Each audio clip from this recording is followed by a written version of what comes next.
원룸에 차를 주차하고 저녁을 먹으러 식당으로 향하던 길이었다. 멀리서 식당 주인 여자가 커다란 짐을 들고 낑낑대며 걸어오는 모습이 보였다. 그녀는 나를 발견하자 반갑게 인사를 건넸다.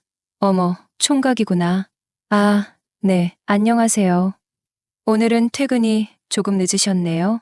네, 중요한 일 때문에 좀 늦어졌어요. 그 순간 그녀가 들고 있던 길다란 상자 하나가 길바닥으로 떨어졌다. 다급히 손을 뻗어 잡으며 물었다. 이게 다 뭐예요?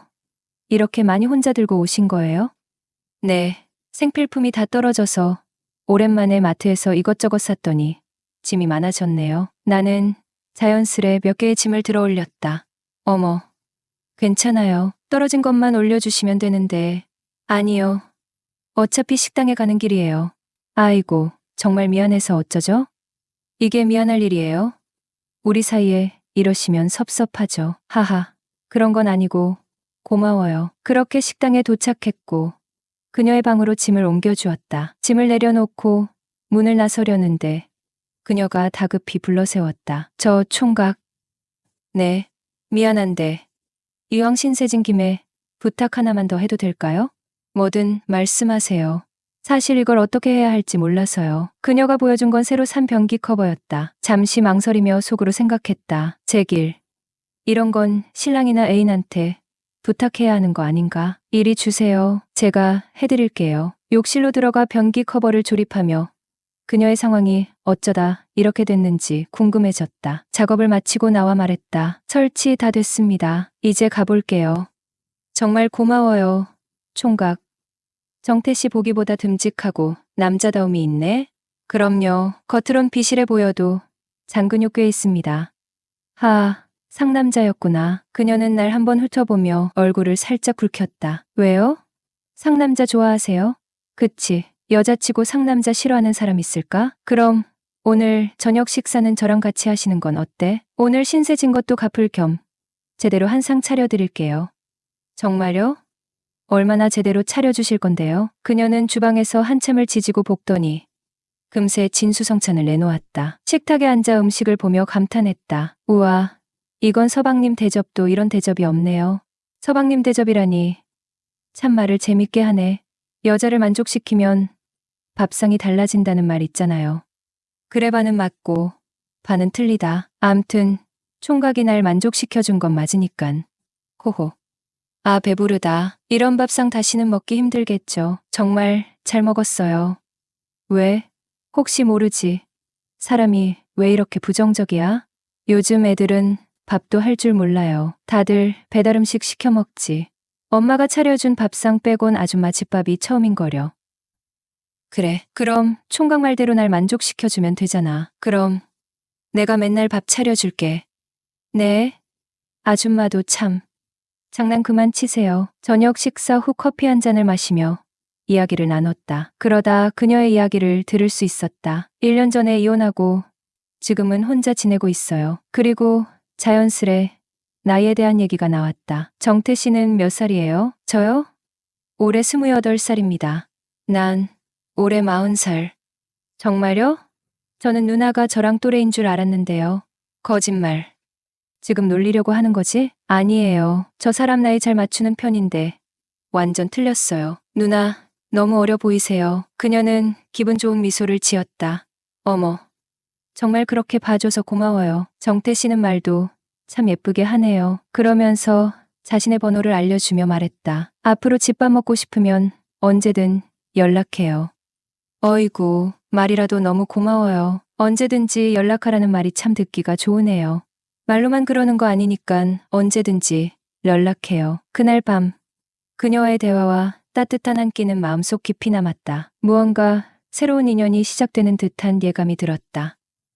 나는 올해 28살이다. 전남 어느 작은 시골에서 태어나 그곳에서 고등학교 다닐 때까지 살았는데 마을 전체가 70가구 정도의 전형적인 시골 마을이었다. 학교는 읍내에 있어 등하교길은 차량으로 20분 정도 거리였지만 하루에 버스가 딱 4대뿐인 교통편으로 인해 혹여나 버스를 놓치기라도 하는 날엔 1시간도 넘게 걸어서 다녀야 하는 날도 많았다. 고등학교를 졸업하고 당시 나에겐 꿈의 도시였던 서울 소재의 대학에 합격하여 졸업 후 현재까지 7년을 넘게 자취 생활을 하고 있다. 6개월 전 직장 문제로 경기도 쪽에 원룸을 계약하고 집 앞 식당에 저녁을 해결하러 간 날, 환하게 미소 지으며 반갑게 맞이하던 주인 여자를 보고 식당 아줌마가 왜 이렇게 우아하게 생겼지 하고 놀라고, 음식이 하나같이 내 입맛에 잘 맞아 한 번 더 놀랬고 그녀에게 점점 스며들기 시작을 하였다. 주인 여자 나이는 40대 초반에서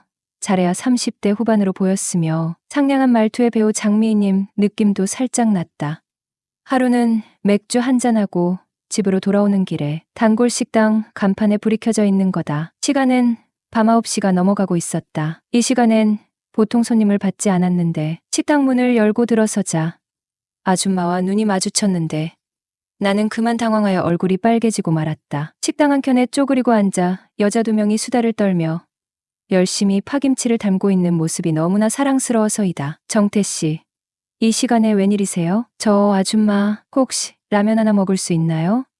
이 시간까지 저녁을 안 먹었구나. 뭐 하느라 늦었어? 죄송해요. 한잔하고 들어오는데 아줌마가 끓여주는 칼칼한 라면이 땡겨서요. 영업시간은 이미 끝났지만 정태 씨니깐 특별히 해주는 거예요.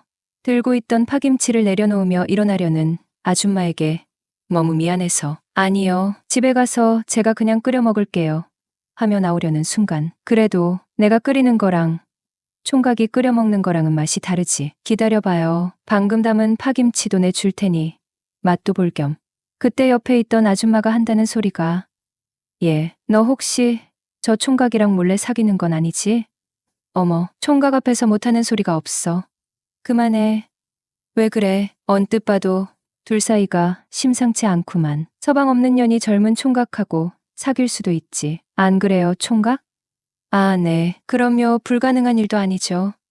호호호. 총각이 그래도 생긴 거보단 말이 잘 통하네. 매콤 알싸한 맛이 일품인 파김치에 라면을 돌돌 말아 먹고 수저를 내려놓는 소리를 들었는지 아줌마가 다가왔다. 어머, 벌써 다 먹었구나. 공기밥이랑 국물까지 싹 비웠네. 가게 문 닫았는데 찾아와서 죄송해요. 역시 아줌마 손맛이 최고예요. 그러자 그녀는 생긋 웃으며 내 어깨를 툭 하고 한 번 치더니 내 얼굴 가까이 가져오며 말했다. 오늘 보니까 정말 귀엽게 생겼다. 어쩜 내 모습을 귀엽다는 듯이 한참을 보더니 커피도 한잔 해야지 하며 돌아서서 그릇을 챙기셨다. 아줌마가 그릇을 치우고 설거지를 하는 동안 내 눈은 그녀를 쫓아다녔다. 총각, 뭘 그렇게 뚫어지게 쳐다봐. 이제 보니 정말 내 친구한테 관심 있구나. 호호호호. 그러지 말고 사귀자고 고백이라도 한번 해봐. 아차 싶었다. 파김치를 함께 담그고 있던 아줌마 친구분이 옆 테이블에 앉아 있는 것도 잊은 채 나는 쥐구멍에라도 들어가고 싶은 기분이었다. 정태 총각 왔어? 오늘은 소고기국인데 맛있게 먹어. 저녁마다 식사를 해결해주는 식당 주인 아줌마. 그날 이후 12살 연상인데 불구하고 자꾸만 여자로 다가온다. 이후 식당 아줌마와 친하게 지내게 된 것은 매일 저녁을 거기서 해결하면서부터다. 타지에서의 자취 생활에 백반정식 7,000원. 엄마가 만들어준 집밥 같은 반찬을 무한으로 배불리 먹고 제대로 된 끼니를 해결할 수 있는 곳. 10년 가까운 자취 생활인 나에게는 사막에서의 오아시스 같은 곳이었다. 그곳에서 식사하는 시간이 하루의 가장 행복한 시간이었고 너무나 좋았다. 주변에 큰 빌딩과 보험사 직원들 상대로 장사를 하다 보니 가성비가 뛰어난 식당들이 많았지만 제 입맛이 맞는 곳은 아니었죠. 낮 위주로 장사하는 식당이라 저녁 8시쯤에 문을 닫았기에 퇴근하고 곧장 가면 거의 마지막 손님으로 식사를 할 수가 있었습니다. 물론 저녁에는 반찬이 떨어져도 새로 만들어 채워두지 않는다는 단점이 있긴 했지만 저같이 많이 먹는 대식가에겐 남은 음식들만으로도 충분히 배를 채울 수 있었으니 저로선 감사할 따름이었죠. 거의 매일을 한 달 넘게 찾아가자 서서히 아줌마도 나를 살갑게 대해주었어요. 3개월쯤 지나자 아줌마와의 관계는 한결 편해졌다. 서로 반말 섞인 농담을 주고받으며 허물없이 지낼 정도가 됐다. 어느 날 가게에 들르니 아줌마가 주방에서 날 반기며 말했다. 정태 왔어? 오늘은 추어탕 끓였는데 먹어봐. 내가 금방 데워올게. 식은 국은 따로 데워 정성스럽게 내놓고 남은 반찬은 주말에 먹으라고 챙겨주었다. 그녀의 배려 깊은 씀씀이와 따뜻한 마음이 그녀의 고운 얼굴만큼이나 빛나 보였다. 나도 그만한 답례를 해야 했다. 가게 형광등이 나가면 얼른 갈아 끼워주고 무거운 물건이 있으면 팔 걷어붙이고 옮겼다. 남자의 손길이 필요한 일은 도맡아 해결하며 자연스레 그녀의 곁을 지켰다. 그러다 보니 동네에서는 이상한 소문이 돌기 시작했다. 저 총각, 혹시 아줌마 기둥서방 아니야? 그러게 둘이 너무 다정해 보여서 의심스러울 만도 해. 가게에서 밤늦게까지 단둘이 있는 모습이 동네 주민들에게 자주 목격되었으니 그럴 만도 했다. 커피를 마시며 소소한 이야기를 나누거나 TV를 보며 웃음을 터뜨리는 우리의 모습을 누군가 지나치며 본 모양이었다. 더군다나 아줌마는 1년 전 이혼 후 식당에 딸린 단칸방에서 홀로 지내고 있었고 나는 한창 나이에 아직 총각이었다. 오해가 쌓이기엔 충분한 상황이었다. 그러나 그런 소문이 우리를 불편하게 하지는 않았다. 정태야, 동네 사람들이 우리 뭐라 하는 것 같더라? 뭐래? 내가 누나 기둥서방이래? 어머, 어쩜 그렇게 잘 알아? 하긴, 나 정도면 그럴만도 하지. 둘이 마주 보고 웃음을 터뜨리며 소문마저 농담으로 넘길 만큼 서로에게 익숙해져 있었다. 그녀는 평일에만 장사를 해서 주말에는 늘 한가했다. 그러다 보니 내 끼니를 걱정하는 일이 잦았다. 토요일, 일요일엔 내가 밥 차려줄 테니 집으로 오라는 그녀의 초대는 그렇게 시작됐다. 토종닭 한 마리를 사와 한약재를 듬뿍 넣고 1시간을 푹 끓여 달백숙을 만들었다. 뜨거운 김이 모락모락 올라오는 달백숙 냄새에 허기가 밀려왔다. 그녀는 내게 달백숙을 내밀며 말했다. 총각은 여자친구도 없으니 몸보신도 필요 없겠지만 그래도 한번 먹어봐. 말은 그렇게 했지만 약간 비꼬는 듯한 어투였다. 닭을 야무지게 발라먹고 남은 국물로 끓인 달죽까지 해치우고 나니 배가 불러 몸을 일으키기가 귀찮았다. 나는 소파에 느긋이 기대앉아 TV를 켰다. 그녀도 내 옆에 앉아 말없이 함께 화면을 바라봤다. 한참을 그러고 있다가 내가 먼저 입을 열었다. 누난 나한테 궁금한 거 없어? 정태는 왜 여자가 없어? 헤어진 지 꽤 됐어요. 이 동네로 이사 오고 1달 만에 여자친구가 바람났거든요. 헉, 진짜. 왜?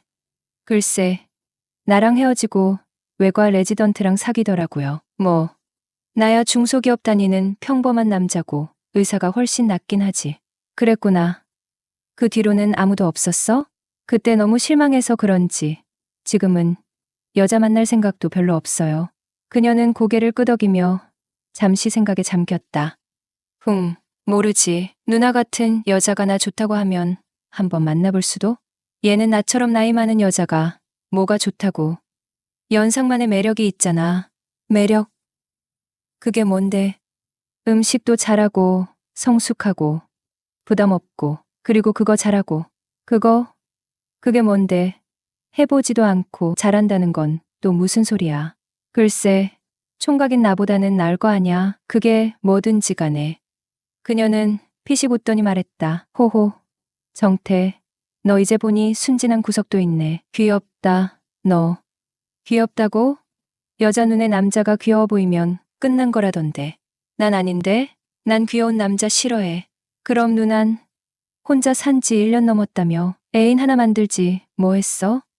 나도 이렇게 사는 게 좋아. 자유롭고 부담 없고. 그럼 나랑 부담 없이 한번 만나보는 건 어때? 그녀는 잠시 놀란 듯 나를 보더니 다시 웃음을 터뜨렸다. 넌 진짜 대책 없네. 그녀가 갑자기 내 팔을 툭툭 쳤다. 정태, 너 달백숙 먹었는데 밥값은 하고 가야지. 밥값? 누나, 지금 나한테 고백하는 거야? 아이, 몰라. 아무튼 보양식 먹였으니 답례는 하고 가라고. 그녀의 얼굴이 순간 붉게 달아올랐다. 하지만 나는 그 말이 어떤 뜻인지 이미 충분히 이해할 수 있었다. 그날부터 우리는 자연스럽게 연인이 되었다. 나는 그녀와 반년이 넘는 시간을 함께하며 정이 들었다. 그녀는 나보다 12살 많았지만 서로에게 부담 없는 만남을 원했던 만큼 우리 관계는 너무나도 좋았다. 그러던 어느 날 그녀의 전 남편이 갑작스럽게 연락을 해오면서 모든 것이 복잡해졌다. 전 남편은 이혼 후 다른 여자와 동거하며 지냈지만 그 여자가 바람을 피우고 도망가면서 혼자가 되었고 이제서야 자신의 과거 잘못을 뉘우치고 있다고 했다. 그는 애들 생각해서라도 다시 살림을 합치고 싶다며 간곡히 부탁했다. 심지어 며칠 전에는 아이들을 데리고 식당까지 찾아와 애원까지 했다. 그는 조강지처만한 여자가 없다는 걸 깨달았다며 그녀와 다시 시작하고 싶다는 의지를 거듭 강조했다는 것이다. 그의 제안은 단순한 감정 호소에 그치지 않았다. 그는 자신 명의로 된 재산 일부를 그녀에게 넘기겠다는 약속까지 했다. 듣자 하니 그는 경제적으로 꽤 여유로운 편이고 능력 있는 사람이라고 한다. 다만 과거에 호색한 기질로 바람을 피워 그녀를 힘들게 했던 전력이 있었기에 이 모든 제안이 진심인지 혹은 일시적인 후회인지 확신하기 어려웠다. 솔직히 그녀와의 관계는 나에게도 복잡한 감정을 남겼다. 그녀를 붙잡자니 나이 차이가 마음에 부담이 되었고 반대로 그녀를 보내자니 아쉬움이 컸다. 우리는 서로 부담 없이 만나는 것을 원했고 그런 면에서 천생연분 같은 관계였다. 하지만 지금 이 상황은 그녀와 나의 관계를 넘어서는 문제로 다가왔다. 그녀는 전 남편의 제안을 고민했다. 그가 과거의 잘못을 뉘우쳤다는 점과 아이들을 위해 재결합하는 것이 옳은 선택일지에 대해 갈등하고 있었다. 그러나 전 남편과 다시 산다는 것은 불구덩이 속으로 뛰어드는 것과 같았다. 다만 애들에 대한 미안함과 책임감 때문에 고민을 거듭했다. 나는 그녀에게 제안했다. 우리 딱 6개월만 더 함께 살아보고 결정하자. 그래야 후회가 없을 것 같아. 그녀도 내 제안에 동의했다. 6개월이라는 시간이 우리 관계를 정리하고 그녀가 전 남편과 재결합할지 여부를 명확히 판단할 기회를 줄 것 같았다. 그녀는 전 남편에게도 이 사실을 전하며 6개월 뒤 확답을 주겠다고 말했다. 이 6개월은 우리 둘에게 중요한 시간이 될 것이다. 그녀에게는 과거와 현재, 그리고 미래를 비교할 기회가 될 것이고 나에게는 그녀와의 관계를 더 깊이 이해하고 정리할 수 있는 시간이 될 것이다. 물론 이 시간이 끝난 후 그녀가 어떤 결정을 내릴지는 알 수 없다. 그러나 내가 할 수 있는 것은 그녀가 후회 없는 결정을 할 수 있도록 최선을 다해주는 것이다. 그녀가 어떤 선택을 하든 나는 그녀의 행복을 진심으로 바란다. 우리의 관계가 끝난다 해도 그녀가 전 남편과 해도 중요한 것은 그녀가 자신의 삶을 주체적으로 선택하고 앞으로 나아가는 것이다. 나는 그 과정을 지켜보며 그녀의 곁에 있을 것이다. 6개월 후 어떤 결론이 내려지든 우리는 후회 없는 결정을 내리게 될 것이라고 믿는다. 사랑은 누군가의 행복을 자신의 행복보다 더 중요하게 여기는 것이다.